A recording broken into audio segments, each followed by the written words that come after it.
నామాన్ని బట్టి మీ అందరికీ వందనాలమ్మా. దేవునికి స్తోత్రం చెప్పండి ఒకసారి. హల్లెలూయా, హల్లెలూయా, హల్లెలూయా. దేవుని సన్నిధిలో మనం కూర్చున్నప్పుడు ఎలాగా కూర్చోవాలంట? ఎలాగా? జాగ్రత్త. ప్రతి విషయంలో కూడా దేవుడు మనకి మెళకువలు చెప్తూ వచ్చాడనమాట. మనం ఎలా నడుచుకోవాలో, ఎలా మాట్లాడాలో, ఎలా వినాలో, ఎలా చూడాలో అన్నీ కూడా పరిశుద్ధ గ్రంథంలో తప్ప అన్ని సంగతులు రాసిన గ్రంథం ఏది కూడా లేదు. అందుకే ఈనాడు అందరూ కూడా పరిశుద్ధ గ్రంథాన్ని చదువుతున్నారు. మీకు తెలుసో లేదో, ఈ పరిశుద్ధ గ్రంథం చదవాలని ఆశపడుతూ ఉండగా ఈ పరిశుద్ధ గ్రంథం చదవటానికి ఇష్టపడుతూ ఉండగా ఇప్పుడు కొంతమంది ఏం చేస్తున్నారంటే గ్రంథం ముద్రించబడకుండా అడ్డుకోవాలని ప్రయత్నాలు చేస్తూ ఉన్నారు. ఎందుకంటే మీకు ఒకసారి చెప్పా, ఎవరైనా గుర్తు చేసుకోండి. భలే గుర్తొచ్చిందిరా. కోల్గేట్ అన్న ఆయన మొట్టమొదటిగా ఈ పరిశుద్ధ గ్రంథాన్ని ముద్రించటానికి తన ఆదాయం అంతా కూడా ఏం చేశాడు? ఒక్క వంతు ఆయన తీసుకుని ఎన్నొంతులు ఇచ్చేస్తున్నాడని చెప్పుకున్నాం. 9 వంతులు ఆయన ఇచ్చేస్తా ఉన్నాడు. ఆ రీతిగా స్టార్ట్ చేసిన ఈ బైబిల్ గ్రంథంలో ఈ బైబిల్ సొసైటీకి కానుకలు ఇచ్చేవాళ్ళు చాలామంది ఉన్నారు. అయితే ఈ ఒక్కొక్క పేపర్ ఖరీదు మీకు బాగా తెలుసు. ఎంత మీ నోట్స్? 20 ఎన్ని పేజీలు? 200 పేజీలు నోట్స్ 60 రూపాయలు 70 రూపాయలు ఉంది ఇవాళ. మరి దానిలో అక్షరాలు ముద్రించడానికి ఎంత ఖరీదు అవుతుంది? చాలా ఖర్చుతో కూడిన ఈ పరిశుద్ధ గ్రంథాన్ని ఎన్నో రకాల భాషల్లో కూడా ముద్రిస్తూ ఉన్నారు. మనకొక్కళ్ళకే కాదు, ప్రపంచమంతా ఇదే గ్రంథం. ప్రపంచమంతా అన్ని భాషల్లో ఇదే గ్రంథం ముద్రించబడింది. ఏ దేశం వారైనా ఈ పరిశుద్ధ గ్రంథాన్ని చదువుతూ ఈ మాటలే నేర్చుకుంటున్నారు. అందుకని ఈ పరిశుద్ధ గ్రంథం ముద్రించబడకుండా ఉండాలని చాలామంది ప్రయత్నాలు చేస్తూ ఉన్నారు. దానికోసం కూడా మనం ప్రార్థన చెయ్యాలి. మన దగ్గరున్న పరిశుద్ధ గ్రంథాన్ని చిన్నపిల్లలకి ఇచ్చేసి చింపేసుకోబాకండి. ఒకవేళ ఒక్క పేపర్ పోయినా క్రొత్త బైబిల్ కొనుక్కోవాలి తప్ప మనం దాన్ని పాడు చేసుకోకూడదు. దాన్ని అవసరమైతే పక్కకు దాచుకోవాలి, ఓ పక్కన పెట్టుకోవాలి. మన ఇంట్లో మనమున్న వాళ్ళకంటే ఎక్కువ బైబిల్స్ మన ఇంట్లో ఉండాలి. మనం ఒక్కొక్క ఇంట్లో నలుగురమే ఉంటున్నాం, 8 బైబిళ్ళు మన ఇంట్లో ఉండాలి. ఎందుకు? రాబో రోజులు ఎలా ఉంటాయో మనకి తెలియదు. అయితే ఈ శ్రేష్టమైన మాటలు మనం నేర్చుకున్నాం కదా. ప్రార్థనా శక్తి నాకు కావాలయ్యా. ప్రార్థనలోనే శక్తి ఉంది. ఈ ప్రార్థన వాక్యంతో ప్రార్థన చేయాలి. వాక్యం తెలియకపోతే ప్రార్థన చేస్తామా? వాక్యం తెలియకపోతే ప్రార్థన చెయ్యం. ఎందుకనంటే ఈ పరలోక రాజ్యం గురించి మనకు తెలుసు గనక ఈ పరలోక రాజ్యం వెళ్ళటానికి మనం ప్రయత్నాలు చేస్తూ ఉన్నాం. పరలోకంలో ఏమున్నాయో మీకు నేను అన్నీ కూడా వివరంగా చెప్పా. అందుకు మనం దేవుని స్తుతించాలి. దేవుడు మన కోసం ఏం దాచి ఉంచాడు? పరలోక రాజ్యాన్ని దాచి ఉంచాడు. మరి ఆ పరలోక రాజ్యం వెళ్ళాలి అంటే ఈ పరిశుద్ధ గ్రంథాన్ని నువ్వు ఎంతమంది ఎన్నిసార్లు బైబిల్ చదివారు? బైబిల్ మొత్తం ఒక్కసారైనా చదివారా? నేను చెప్పా, సంవత్సరానికి ఒక్కసారి బైబిల్ చదివేయాలి మనం. సంవత్సరానికి ఒకసారి. నాది అప్పుడే అయిపోయింది బైబిల్, మళ్ళీ మొదలుపెట్టాను. నిర్గమకాండంలోకి వచ్చాను నిన్నే. ఎందుకంటే మనం సంవత్సరంలో బైబిల్ అలా మళ్ళా చదువుతూ ఎన్ని వందల సార్లు చదివినా నూతనమైన సంగతులు దేవుడు మనకి నేర్పిస్తూ ఉంటాడు. కారణం ఏంటో తెలుసా? ఆయన చేతిలో ఏముంది? ఆయన చేతిలో ఏముంది అంటే సామెతల గ్రంథము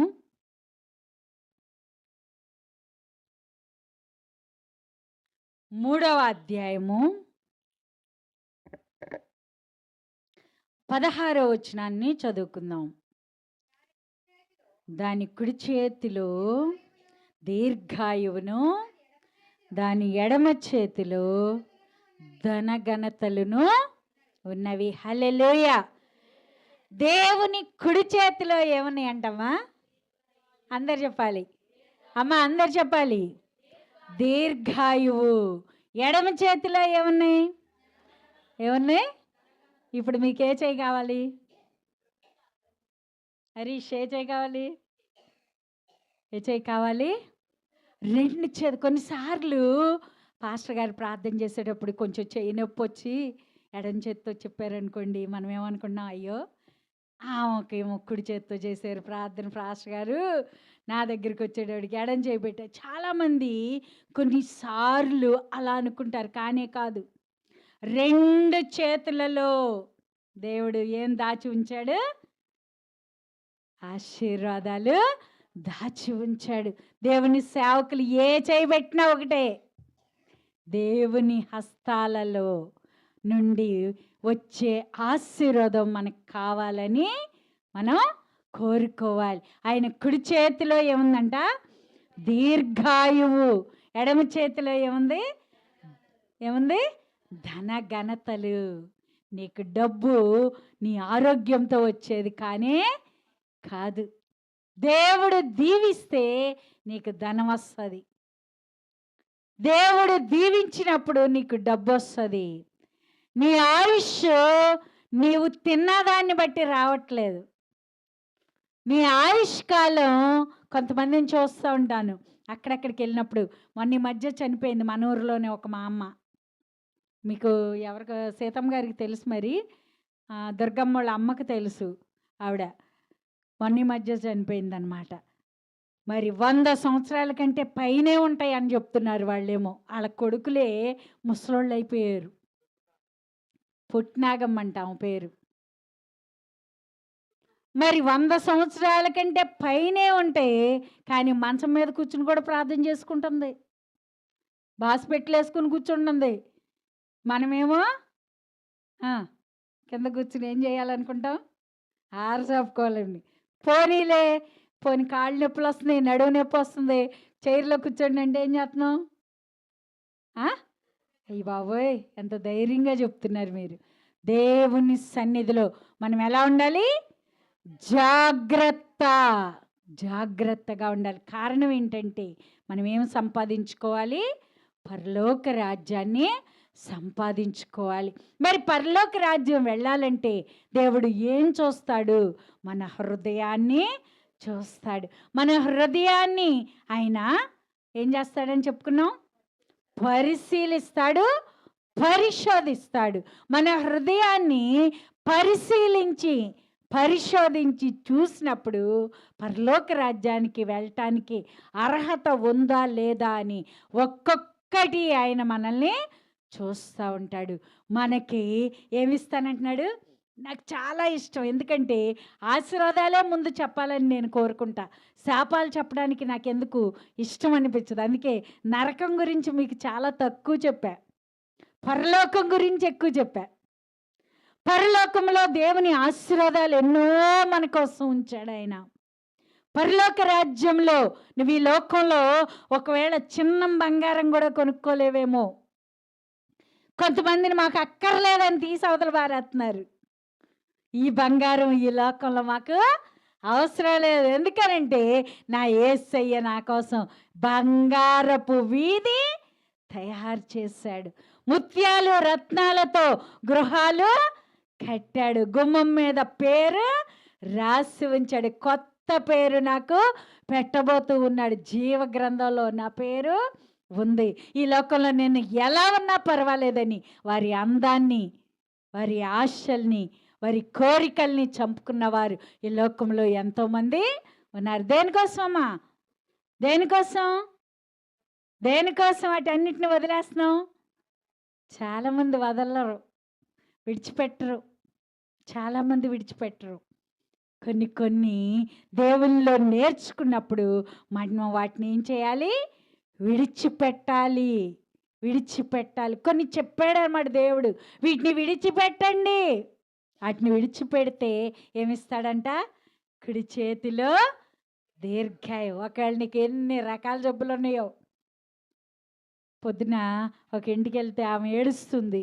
బా, ఎన్ని రకాల జబ్బులు చెప్పిందో, ఎన్ని రకాలు. యేసయ్య దగ్గరికి వస్తే నువ్వు ధన్యురాలివి. ఎన్ని రకాల జబ్బులు ఉన్నా సరే ఏం చేస్తాడు? ఆయన కుడి చేతితో నిన్ను ఆశీర్వదిస్తాడు.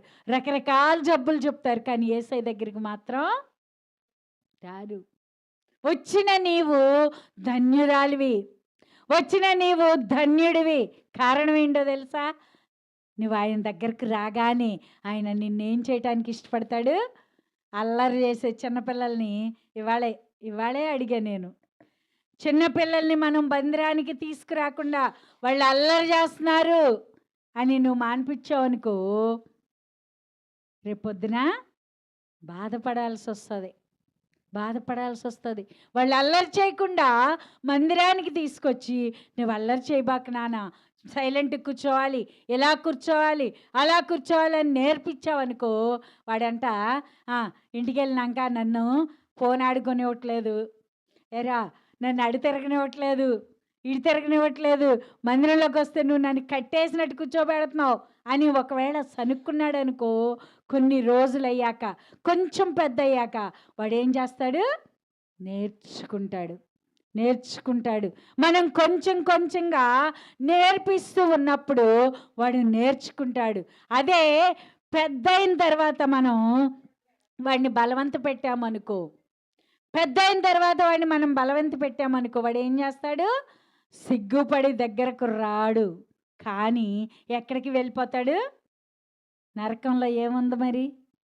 ఏముంది? దీర్ఘాయువు ఉందా? ఉంది. నరకంలో కూడా దీర్ఘాయువు ఉంది. నరకంలో కూడా యుగ యుగాలు జీవిస్తారు, కానీ సంతోషంతో కాదు. అమ్మా, దేవుడు అందరినీ ప్రేమిస్తున్నాడు. అందరినీ ప్రేమించి దగ్గరకు తీసుకున్నాడు కుడి చేత్తో. అందరికీ దీర్ఘాయువు ఇచ్చాడు. కానీ నువ్వు పరలోకంలో ఉంటే యుగ యుగాలు నీకేముంటుంది? ధీరజ్, యుగ యుగాలు పరలోకంలో ఏముంటుంది? ఆనందం ఉంటుంది. దేవుని మందిరానికి వస్తే యుగ యుగాలు పరలోక రాజ్యంలో ఆనందం ఉంటుంది. ఒకవేళ మందిరానికి రాకుండా నరకానికి వెళ్తే ఏముంటుంది? యుగ యుగాలు ఆ నరకంలో యాతన, యుగ యుగాలు బాధపడాలి. అక్కడ కూడా దీర్ఘాయువు ఇచ్చాడు దేవుడు.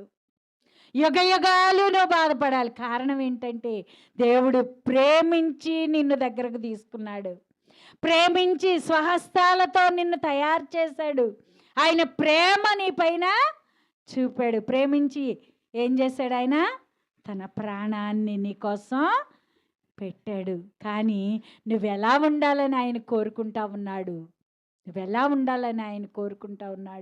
ఆయనకి ఇష్టమైన బిడ్డగా ఉండాలి. హృదయంలో ఎన్ని రకాలు ఉన్నాయని చెప్పుకున్నాం. హృదయం లిస్టు వచ్చేయాలి. ఇవన్నీ ఉన్నాయి. దురాలోచనలంట మార్కు సువార్తలో చెప్తూ వచ్చాడు. మార్కు సువార్తలో ఒక పెద్ద లిస్ట్ ఇచ్చాడు. ఇవన్నీ అంట, ఈ చెడ్డన్నీ కూడా ఎక్కడి నుండి వస్తున్నాయమ్మా? హృదయంలో నుండి వస్తున్నాయి. మనం చిన్నపిల్లలకి ఏం నేర్పించక్కర్లా. చాలామంది అమ్మమ్మలో, తాతలో, మా అమ్మలో వీళ్ళు తిడతా ఉంటారు, వీడికి సరిగ్గా వాళ్ళమ్మ నేర్పించట్లేదు అని. ఆడికి నువ్వు నేర్పించకపోయినా ఎక్కడి నుండి వచ్చేస్తున్నాయి? చెడ్డవి వస్తున్నాయి అంట. నువ్వు నేర్పించాల్సింది ఏంటంటే మంచి నేర్పించాలి. చెడ్డ హృదయంలో ఉన్నాయి ఆల్రెడీ. చెడ్డ మనస్సు హృదయంలో ఉంది. ఇప్పుడు అది బయటకు వచ్చినప్పుడు నువ్వేం చేయాలి? వాడు బూతులు తిడుతున్నాడు, నేర్చుకున్నాడు, బూతులు వచ్చేసి వాడు హృదయం లోపల నుండి ఆ బూతులు బయటికి రాగానే నువ్వేం చేయాలి? నానా బూతులు తిట్టొద్దు, బూతులు తిడతావు తప్పు, అది దేవుడికి ఇష్టమైన పని కాదు. అవసరమైతే 2 తగిలిచ్చి నువ్వు బూతులు మానేటట్టుగా చెయ్యాలి. కోపం వస్తుంది, ఏం చేయాలి? ఆడికి ఇంతేనండి, ఈడి కోపం అని వదిలేద్దామా? కానీ కాదు, వాడికి ఏం చేయాలి? ఆ కోపంతోనే ఎవరు నాశనం అయిపోయారు? ఎవరు? కయ్యోను నాశనం అయిపోయాడు. నేర్చుకున్నాం కదా మనం. కయ్యోను నాశనం అయిపోయాడు. కయ్యోను దేశ దిమ్మరైపోయాడు. కారణం కోపం. కోపం వల్ల, ఈ కోపం ధనాపేక్ష వల్ల ఎవరు చనిపోయారు? ఎవరు చనిపోయారు? ధనాపేక్షతో ఎవరు చనిపోయారు? అననీయ సప్పేరాలు ధనాన్ని ఆశించి, వాళ్ళ డబ్బులే అయినా కానీ ఆశపడ్డారు. ఏమైపోయారు? వారి ప్రాణాలు పోగొట్టుకున్నారు. నిజంగా మనం పరలోక రాజ్యానికి వెళ్ళాలంటే ఈ హృదయాన్ని శుద్ధి చేసుకోవాలి. దేన్ని శుద్ధి చేసుకోవాలమ్మా? బట్టలను కాదు. బట్టలు రోజు అబ్బా ఒక్కొక్కరిని చూస్తే ఆ చీర ఇంకా చిరిగిపోద్దేమో, ఇక రేపటికి అసలు పనికి వస్తుందో పనికి రాదో అనుకుంటాం. అంత బాగా శుభ్రం చేస్తారు.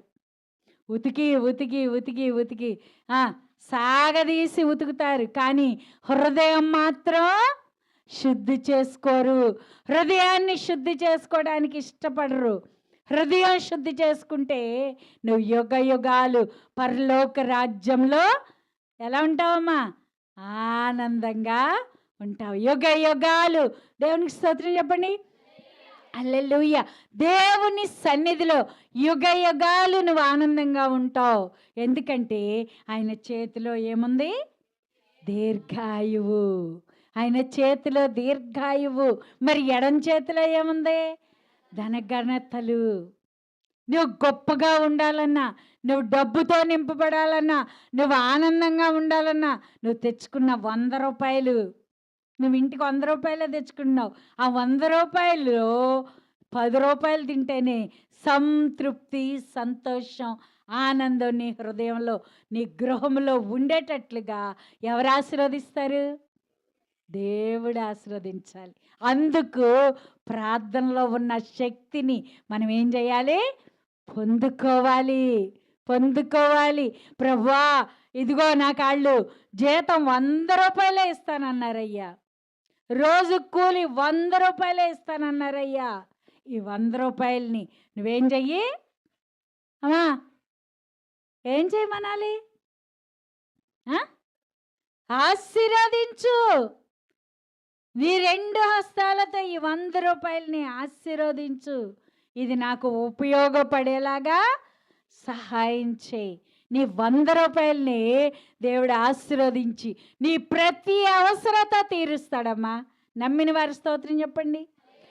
ఎందుకంటే మనకు వేల రూపాయలు రావాలని ఆశపడొద్దు. ఎందుకంటే నిన్ను దేవుడు దత్తత చేసుకున్నాడు. నిన్ను దేవుడు ప్రేమించాడు.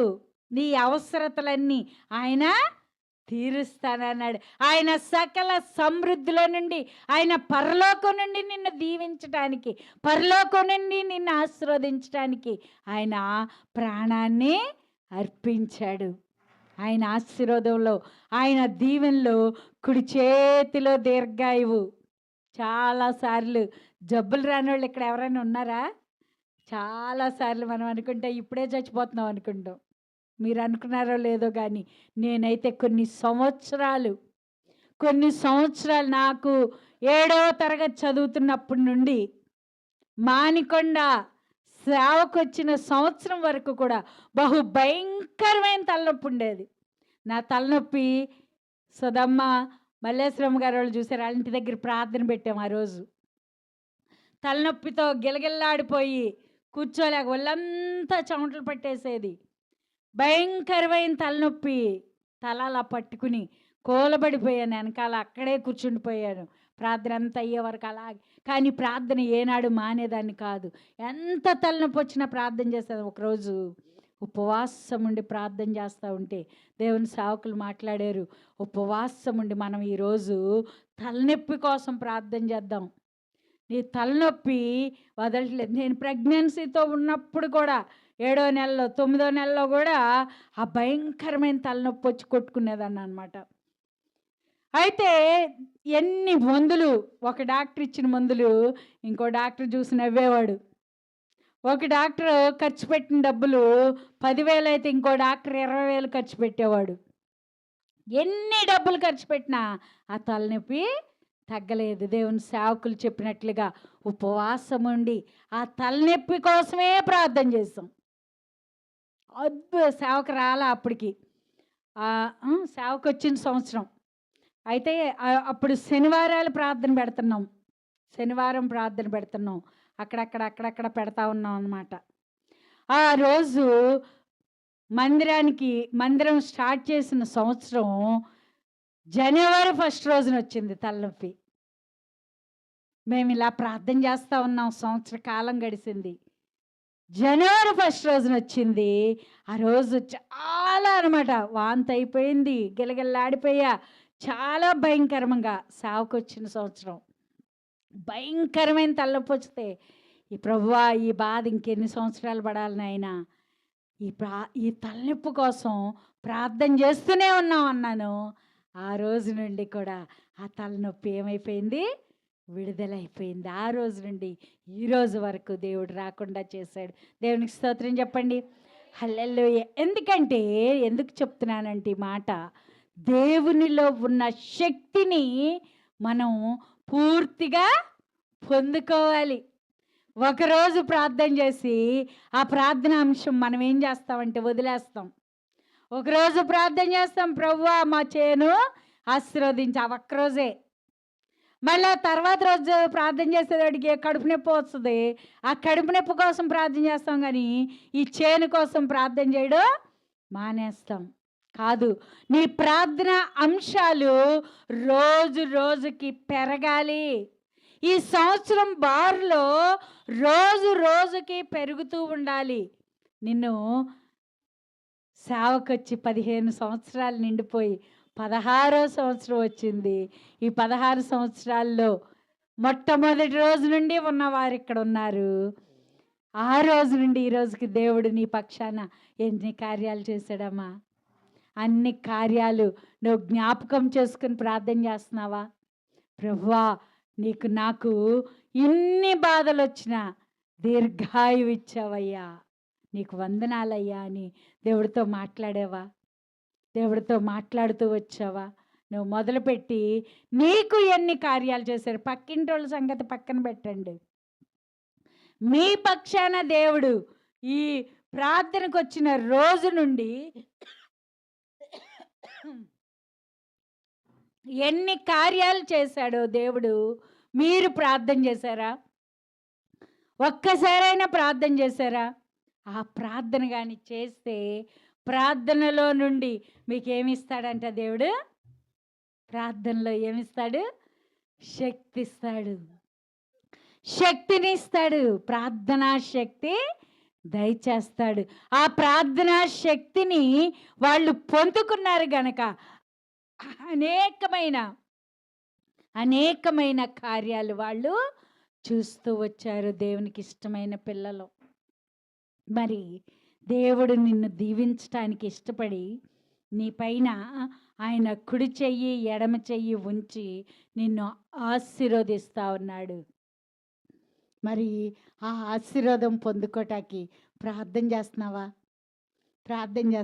ప్రభువా నాకున్న సమస్తాన్ని ఆశీర్వదించు, నాకు కలిగిన వాటిని అన్నిటినీ ఆశీర్వదించు, నేను నీకు ఇష్టమైన బిడ్డగా మారాలనుకుంటున్నాను. నా హృదయాన్ని శుద్ధి చేయి. హృదయాన్ని పవిత్రపరిచే శక్తి ఎవరికుంది?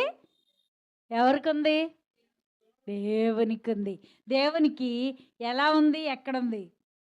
9వ వచనాన్ని చదువుకుందాం. మన పాపములను మనము ఒప్పుకొనిన ఎడల ఆయన నమ్మదగిన వాడును నీతిమంతుడును గనుక ఆయన మన పాపములను క్షమించి సమస్త దుర్నీతి నుండి మనలను పవిత్రులుగా చేయను. ఏం చేస్తాడంటమ్మా? చాలామంది ఆయన పవిత్రంగా చేయాలని ఆశపడతారు కానీ ఏం చేయరు, ఒప్పుకోరు. ఏమంటున్నాడు ఇక్కడ? ఏమంటున్నాడు? చదువు నాన్న. మన పాపములను మనము ఏం చేయాలంట? ఎవరు ఒప్పుకోవాలమ్మా?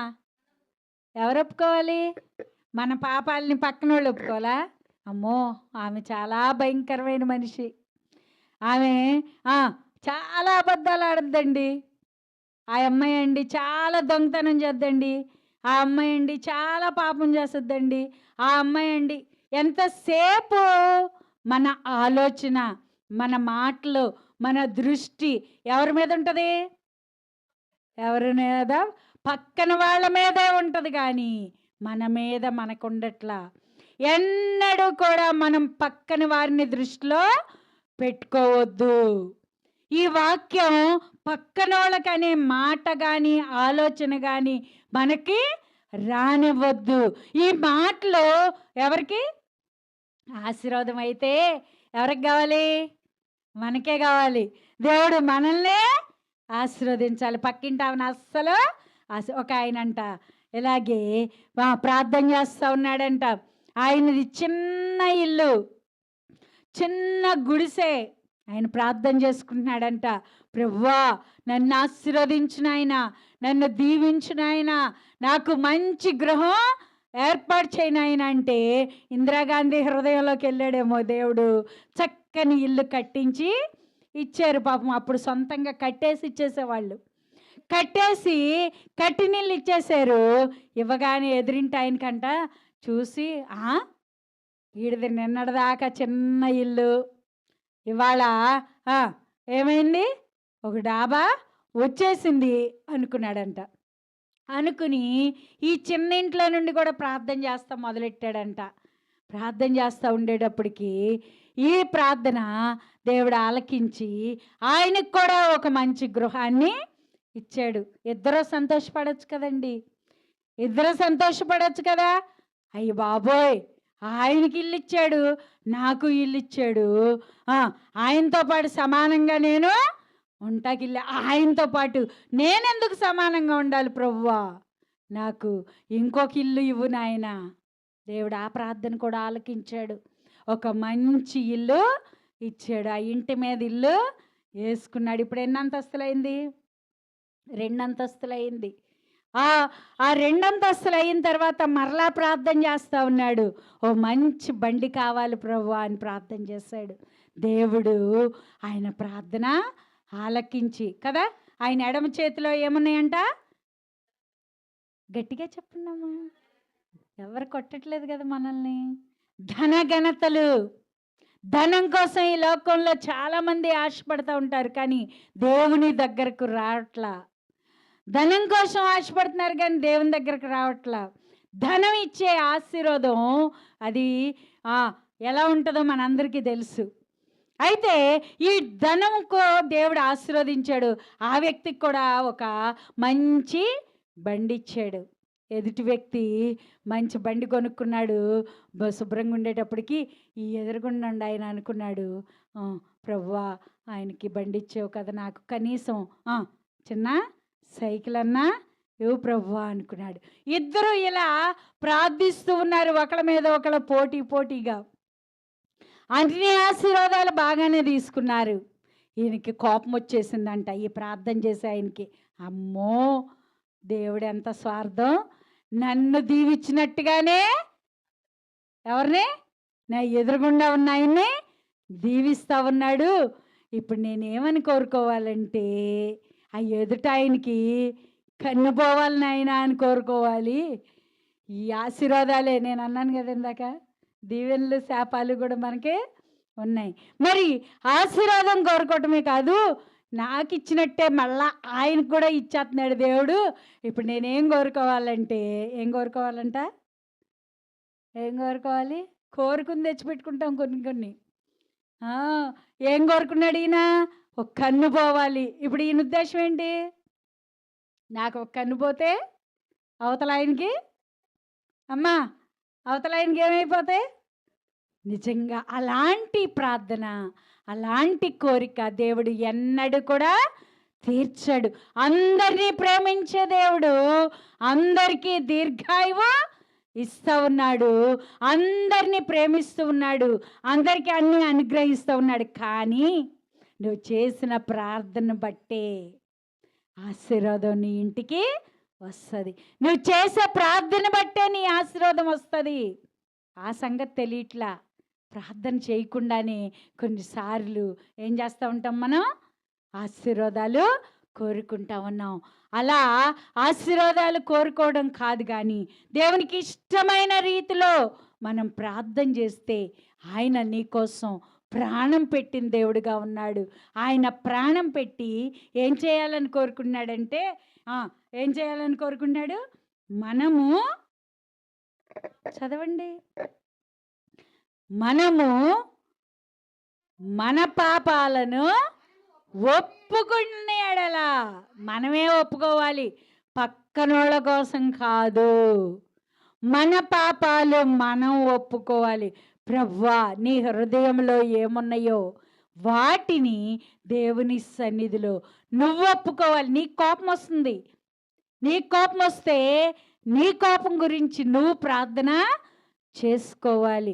నీకు దురాలోచనలు వస్తున్నాయి, నీ ఆలోచనల కోసం నువ్వు ప్రార్థన చేసుకోవాలి. నీకు ఏదైతే వస్తుందో, నీవు దేవునికి ఇష్టం లేని ఏవైతే వస్తున్నాయో నీలో నీ పాపం అని గుర్తించి వాటిని నువ్వు ఒప్పుకోవాలని యేసయ్య ఆశపడతా ఉన్నాడు. ఎందుకంటే నీ కోసం ఆయన ప్రాణాన్ని అర్పించాడు. ఆయన నిన్ను ప్రేమిస్తూ ఉన్నాడు. కాబట్టి నువ్వు ఒప్పుకుంటే ఆయన ఏం చేయాలనుకుంటున్నాడు? నిన్ను కడిగంట నిజంగా ఒక్కొక్కసారి అంట్లు తోమి ఎండలో పెట్టినప్పుడు అవి మెరుస్తూ ఉంటాయి. మనకే వాటి చూసినప్పుడు ఎంతో ముచ్చటేస్తూ ఉంటుంది కదా. ఒక్కొక్కసారి మన ఇల్లు మనం బూజులు దులుపుకుని నీట్గా మనం అమర్చుకున్నప్పుడు మీరు చూసుకుంటారో లేదో నాకు తెలియదు, కానీ నేను చూసుకుంటా ఉంటా. బీరువా అంతా దులిపేసి మళ్ళీ బీరువా అంతా సర్దేసి ఒక్కసారి బాగుంది బాగుంది అనుకుంటా ఉంటాం అన్నమాట. ఎందుకంటే మనం అలా చూసుకున్నప్పుడు మనకి ఎంతో ముచ్చటొస్తూ ఉంటుంది. కడిగి పవిత్రపరుచుకున్నప్పుడు మనల్ని చూసి దేవుడు కూడా ఎంతో ముచ్చట పడతా ఉంటాడు. మనం ఒప్పుకుంటేనే ఆయన కడిగి పవిత్రపరుస్తాడు. మరి ఒప్పుకుంటున్నారా? మనం ఒప్పుకుని ప్రార్థన చెయ్యాలని ఆశపడతా ఉన్నాడు.